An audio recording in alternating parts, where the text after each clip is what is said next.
2011, Vincent Blany, céréalier dans le Gers, se lance dans l'agroforesterie. Il y consacre une parcelle de 5 hectares avec comme objectif principal la maîtrise de l'érosion. Je suis venu à l'agroforesterie parce qu'on se trouve sur un terrain idéalement placé pour ce style de culture. C'est-à-dire qu'on est à une pente naturelle au niveau de la parcelle où on a pas mal d'érosion. Moi, mon gros souci, c'est l'érosion.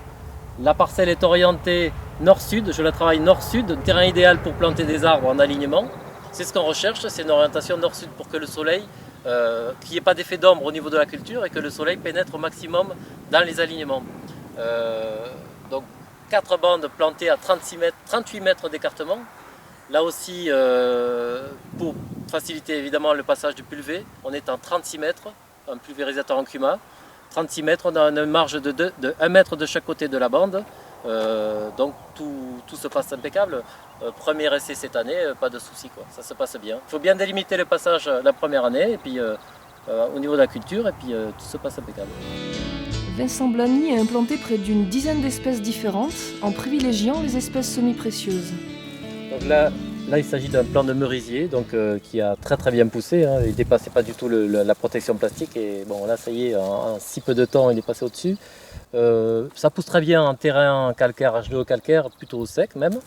Là c'est un arbre qui est mis en place pour moi, surtout pour le capital bois qu'il va générer. Donc très intéressant comme essence aussi, il fait pas mal de feuilles.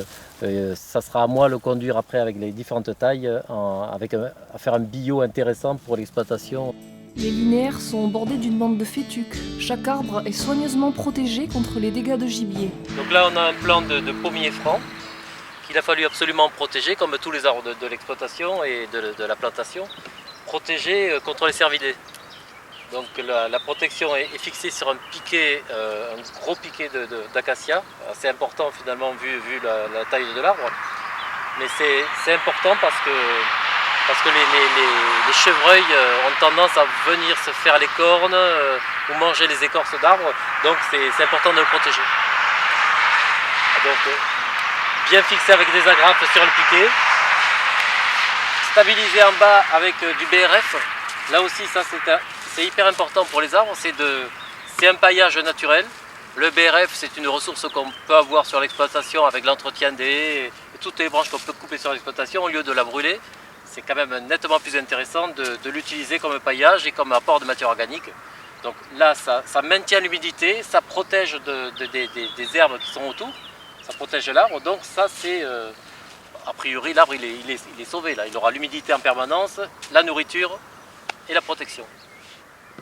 Et à la base de chaque arbre, bien sûr, on a semé de la fétuque rouge, donc ça a été semé cette année. Elle a du mal à s'implanter rapidement. Par contre, une fois qu'elle sera implantée, elle devrait étouffer toutes les autres adventices. Et l'intérêt de ça, c'est justement qu'elle ne pousse pas très haut. Donc aucun entretien mécanique à faire par la suite. Vincent Blany a été accompagné dans son projet par l'association Arbres et Paysages 32. Du côté de l'investissement financier, le montant de la plantation de 5 hectares s'élève à un peu plus de 2600 € qui ont été subventionnés à 80% par des aides de l'Europe et du Conseil général du Gers. En signant ce contrat, Vincent Blany s'engage à prendre soin de sa plantation durant 10 ans. Mais quand on aime, on ne compte pas.